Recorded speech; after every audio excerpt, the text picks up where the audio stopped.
Au sommaire de cette édition, après le pèlerinage en Israël, les 71 pèlerins sont rentrés en Côte d'Ivoire ce lundi 4 décembre 2017. Plus de détails dans ce journal.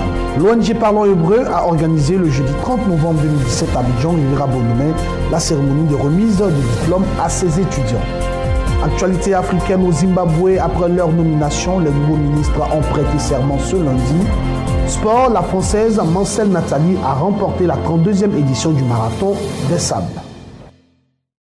Mesdames et messieurs, bienvenue dans cette édition d'information et merci encore de choisir The Blessing Channel.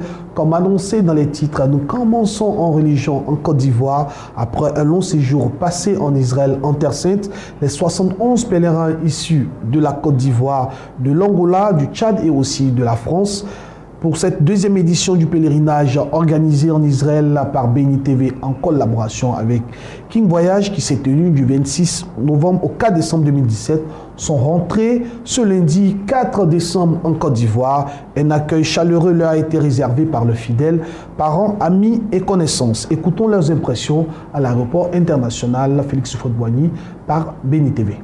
Je veux d'abord, avant tout propos, dire merci à l'Éternel qui a permis, qui a tout disposé pour qu'on soit en Israël. Également dire merci à Béni TV et au groupe pastoral qui a permis que nous soyons là-bas. Effectivement, ça s'est bien passé. Nous sommes allés marcher effectivement dans les pas de Jésus. Alors nous revenons vraiment requinquer, fomenter tout et tout. Et là, je suis dans la joie. Je suis dans la joie parce que Béni TV a organisé un pèlerinage pas possible. Je vous dis, moi personnellement, je suis parti penché avec plein de maladies dans le corps. Et je suis délivré ce matin encore au nom de Jésus. Des marches que je ne pouvais pas faire, je les fais par la grâce de Dieu. Nous avons vu les preuves évidentes de l'existence de Christ, de sa naissance, de sa mort. Et nous sommes sûrs que ce que nous prêchons est vérité. Et nous voulons dire à toute la population de la Côte d'Ivoire qu'il est temps maintenant d'accepter Jésus-Christ de Nazareth comme Seigneur et Sauveur personnel parce qu'il est le véritable Dieu. Nous restons toujours en religion. L'ONG Parlons Hébreu a organisé le jeudi 30 novembre 2017 à Abidjan, précisément à la Riviera Bonhomé, la cérémonie de remise de diplôme à ses étudiants. C'était sous le parrainage de l'ambassadeur d'Israël en Côte d'Ivoire. Reportage. L'ONG Parlons Hébreu est une association qui permet aux amoureux d'Israël d'apprendre à parler la langue. C'est dans ce sens que son président, le pasteur Zambo Roger Ben David, a pris la parole lors de la cérémonie de remise des diplômes de ses récipiendaires qui s'est tenue ce jeudi 30 novembre 2017 à la Riviera Bonhomé sous le haut parrainage de l'ambassadeur d'Israël en Côte d'Ivoire. Suite au discours du président fondateur de l'ONG Parlons Hébreu, place aux récipiendaires qui recevront leur diplôme des mains de l'ambassadeur d'Israël en Côte d'Ivoire avant de faire à leur tour un discours. Pour moi, c'est une grande joie, j'ai une satisfaction parce que ce que je voulais, c'est ce que je suis en train de découvrir. C'est sur le mot de fin de l'ambassadeur d'Israël et du fondateur que s'est achevée cette belle cérémonie de remise de diplôme et ce sur une note conviviale et de gaieté. J'étais très ému à voir ici les Ivoiriens, comment ils apprennent l'hébreu, mais surtout de voir l'amour qu'ils doivent montrer vers l'Israël. Nous avons créé une ONG que nous avons dénommée l'ONG Parlons Hébreu. Et au sein de cette ONG, nous enseignons l'hébreu à tous les Ivoiriens et au monde entier pour leur permettre de comprendre cette langue et de mieux connaître Israël, de mieux comprendre la parole de Dieu qui de façon originale a été écrite en hébreu. Le ministère international de la grâce et de la délivrance, en abrégé MIGD, dirigé par le bishop Kouman Odette, a célébré sa convention annuelle 2017. C'était du 29 novembre au 3 décembre à son siège dans la commune d'Angré, précisément Cocody. Au cours de cette convention, le peuple MIGD a été édifié sur le thème de l'année 2018, baptisé année de la joie et aussi de la réjouissance. Le culte spécial de clôture a été précisément marqué par la célébration de l'anniversaire du bishop Kouman Odette. Revivons ensemble les temps forts.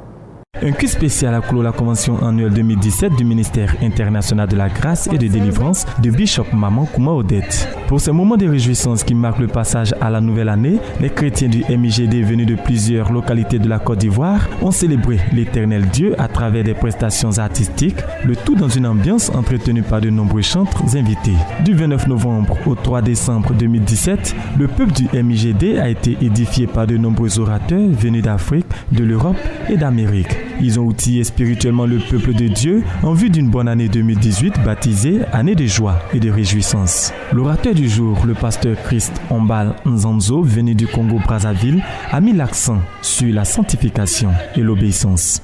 Il était question ici, pendant ces jours, nous avons essayé d'apporter une matière au peuple de Dieu pour leur faire savoir que la joie de l'Éternel nous attend.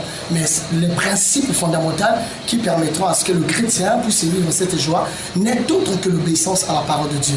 Et vous voyez, lorsqu'on obéit au principe de Dieu, on accède à la bénédiction. Donc, nous avons voulu fixer juste les enfants de Dieu à ne pas perdre confiance à la parole du Seigneur. Selon Bishop Kouma Odette, fondatrice et leader des églises MIGD, le thème de l'année 2018 est inspiré par Dieu pour encourager son peuple. Le thème de l'année 2018, c'est l'année de joie et de réjouissance. Parce que nous avons constaté que les enfants de Dieu ont perdu la notion de joie. Au point que quand ils se retrouvent, ils ne font que demander. Ils ne savent même plus exprimer et être reconnaissants. Or, nous savons que le Seigneur a payé le prix. Pour qu'en retour, nous ne manquons de rien. Ce culte spécial de clôture de convention annuelle 2018 du MIGD a été marqué par un événement heureux, la célébration de l'anniversaire de Bishop Kouma Odette. L'entourant de marques d'affection, le peuple du MIGD a rendu grâce à Dieu pour la vie et le ministère de leur mère spirituelle.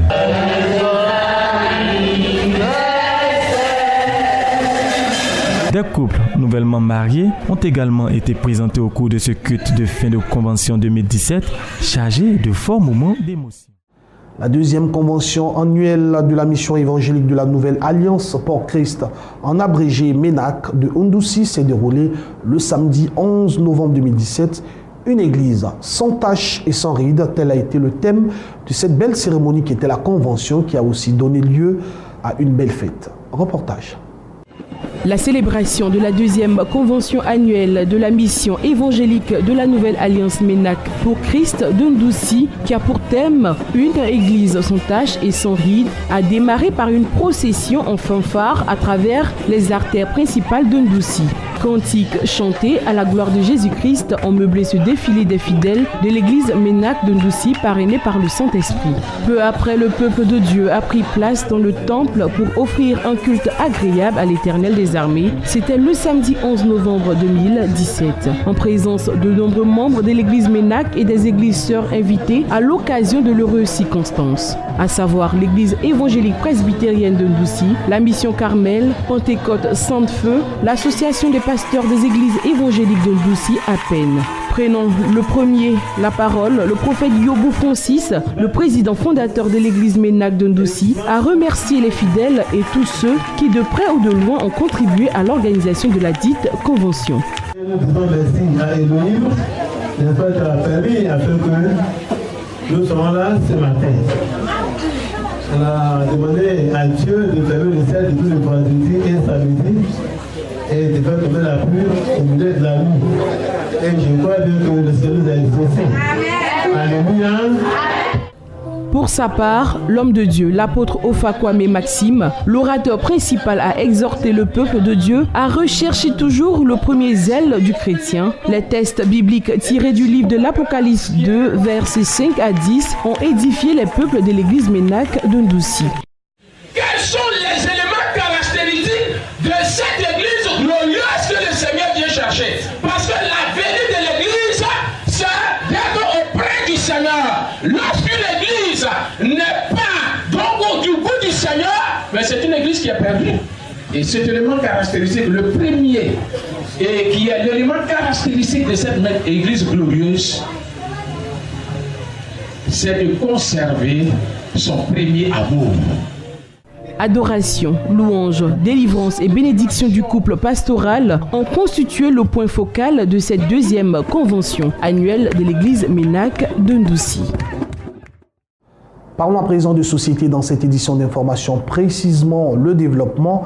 À Bédiala, dans le centre-ouest de la Côte d'Ivoire, les élèves bénéficieront désormais de nouvelles salles de classe dès la rentrée scolaire prochaine. Un nouveau bâtiment flambant neuf a été construit par le conseil général du groupe scolaire de Ourata. Reportage de notre envoyé spécial dans cette zone, Loi Pierre.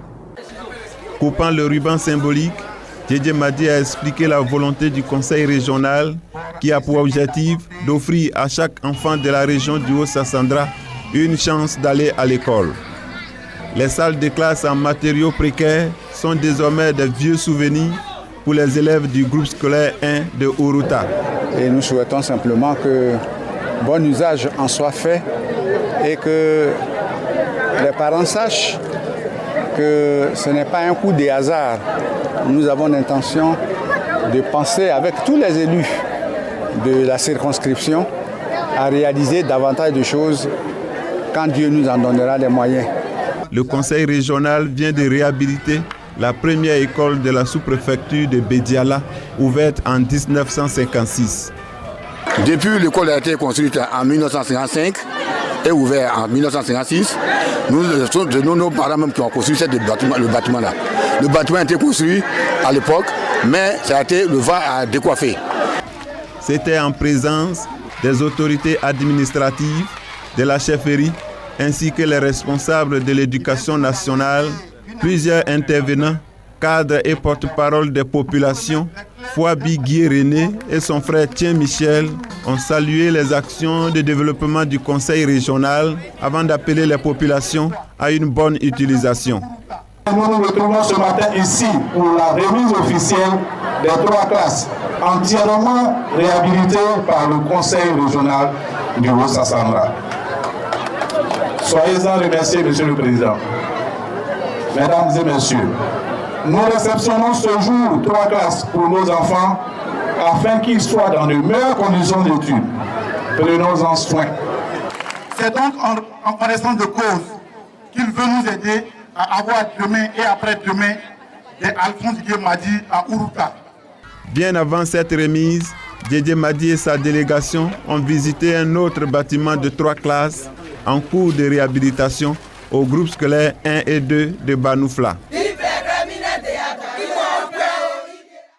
Nous restons toujours dans le processus de développement. Parlons cette fois-ci de la réhabilitation de la route Daloa-Yamoussoukro. L'axe routier Daloa-Boisflé aussi Yamoussoukro, qui est long de 145 km dans le centre-ouest de la Côte d'Ivoire, sera très bientôt réhabilité. Le premier coup de pioche de ces travaux de réhabilitation a été donné par le Premier ministre ivoirien Amadou Gon Coulibaly. Nous restons toujours avec Loi Pierre, notre correspondant.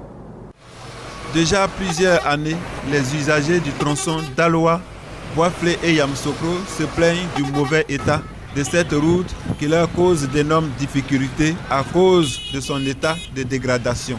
Le premier coup de pioche qui marque le démarrage des travaux de réhabilitation de la voirie Daloa-Yamoussoukro par le Premier ministre Coulibaly Gon est un soulagement pour les populations du Haut-Sassandra. Nous avons subi le calvaire de Daloa à Yamoussoukro. La dégradation très avancée de cette portion de route a causé des pannes à nos véhicules. Faciliter la tâche aux coupeurs de route. Distant de 145 km, cette route va permettre d'améliorer la fluidité du trafic entre Daloa, Boisflé et Yamoussoukro, d'améliorer aussi la circulation des personnes et des biens et favoriser le développement économique de la région. Les travaux à réaliser dans le cadre de la réhabilitation de cette route comprennent essentiellement le renforcement de la route Yamoussoukro-Boisflé-Daloa sur une longueur d'environ 145 km, la construction d'aires de stationnement pour permettre la commercialisation des produits agricoles le long de la voie dans de bonnes conditions, une couche de fondation de 25 cm de chaussée qu'on va recycler, une couche de base de 15 cm de graves non traités et un revêtement en béton bitumineux d'environ 6 cm. La chaussée de la traversée de la ville de Daloa, monsieur le maire, est formée quant à elle d'une autoroute à 2 fois 2 voies. Le projet de réhabilitation de l'itinéraire Daloa, Boisflé et Yamoussoukro va coûter les 67 milliards de nos francs CFA et sera livré dans 24 mois. Les travaux dont le lancement nous réunit aujourd'hui s'inscrivent dans le vaste programme de modernisation et de densification du réseau routier de notre pays. En effet, la Côte d'Ivoire, qui s'est résolument engagée sur la voie de l'émergence sous la haute autorité du président de la République, son Excellence Michel Alassane Ouattara, a décidé de se doter d'infrastructures de qualité et en quantité en vue de renforcer la compétitivité de notre économie. La crise a fait que les routes se sont dégradées, surtout cette route internationale. Vraiment, l'avoir réhabilitée, ça ne peut être qu'une grande joie et nous ne pouvons qu'exprimer notre infinie gratitude. Ce projet est entièrement financé par l'État de Côte d'Ivoire à travers le Trésor public ivoirien. Nous ouvrons à présent la page de l'actualité africaine dans ce journal direction le Zimbabwe. Après leur nomination, les nouveaux ministres ont prêté serment ce lundi. Au total, 22 personnes. Ces hommes sont la plupart des personnes emblématiques du régime Mugabe, un acte qui consacre leur entrée officielle en action dans ce gouvernement. Au Zimbabwe, les ministres nouvellement nommés du gouvernement ont prêté serment lundi malgré les critiques sur la nomination controversée de hauts responsables militaires à des postes stratégiques. Pour l'opinion publique, cela s'apparente à une récompense de l'armée pour son rôle dans l'éviction de Robert Mugabe.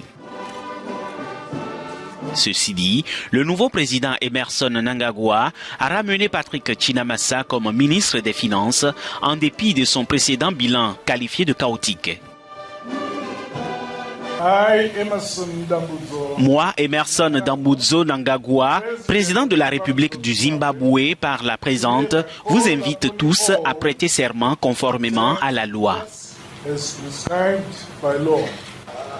La plupart des Zimbabwéens se souviennent de Moyo comme le général vêtu de kaki qui a annoncé à la télévision d'État à l'aube du 15 novembre la prise de contrôle militaire qui a mis un terme aux 37 ans de règne de Mugabe.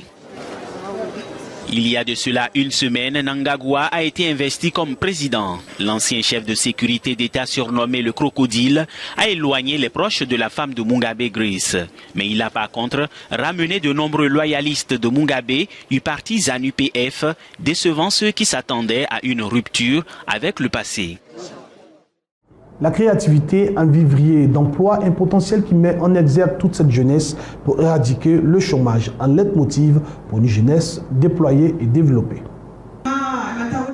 Face au fort taux de chômage dans de nombreux pays africains, de nombreux jeunes se sont résolus à se lancer dans l'entrepreneuriat. Parmi eux, certains ont choisi des projets dans le numérique et ont pu, à leur tour, créer des emplois. C'est un énorme vivier pour l'emploi. Moi, je dis toujours qu'il faut penser pour les 10, 20, 30 prochaines années à venir. Je ne suis pas une court-termiste, en fait. C'est vrai que peut-être pour l'instant, ce n'est pas la centaine de milliers d'emplois qui est créé, mais même 10 emplois qui sont créés, c'est 10 familles. Et 10 familles, connaissant l'Afrique, on est des grandes familles, ça a un impact. Donc moi, je vois énormément d'emplois se créer grâce à ces créateurs de contenu qui créent des smartphones, qui créent des applications mobiles, qui créent du contenu vidéo, qui créent des sites web ou bien qui créent par exemple des services comme des services de livraison. Pourtant, rien n'est facile. Les nouveaux venus dans l'économie numérique rencontrent de nombreux obstacles.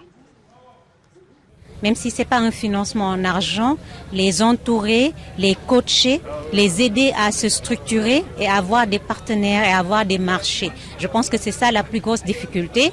Mais par contre, les gens l'ont compris maintenant et qu'ils essayent de mettre en place des process et des structures pour soutenir ces jeunes-là. Donc je pense que dans le futur, ça va être aussi beaucoup plus simple. Chaque année, des millions de jeunes Africains entrent dans le marché du travail. Cette main-d'œuvre est une opportunité pour le continent, mais aussi un défi en termes d'emploi. Le continent regorge d'initiatives créatives, mais à lui seul, l'entrepreneuriat ne suffit pas à régler le problème du chômage sur le continent. Le Royaume-Uni est très confiant sur la possibilité de conclure un accord avec l'Union européenne concernant les principales modalités de divorce, malgré l'échec des discussions. Un accord est encore possible dans le courant de la semaine. Ce sont les mots de Jean-Claude Juncker. Le président de la Commission européenne espère parvenir à un accord sur le Brexit avec Theresa May. Hier, la première phase des négociations sur le divorce a échoué, butant sur le dossier irlandais. Dublin ne veut pas de frontière avec l'Irlande du Nord et d'autres à l'inverse ont peur que l'Irlande du Nord soit séparée économiquement ou politiquement du Royaume-Uni, comme Arlene Foster, la chef du DUP, le parti unioniste nord-irlandais, allié du gouvernement minoritaire britannique. Avec ce blocage, sur le dossier irlandais s'envole l'espoir de la signature d'un accord comme prévu lors du sommet européen du 15 décembre. Le sort de la frontière irlandaise est l'un des 3 dossiers qu'il faut résoudre pour pouvoir entamer la phase suivante des négociations. Les 2 autres dossiers sont le règlement financier et les droits des citoyens expatriés.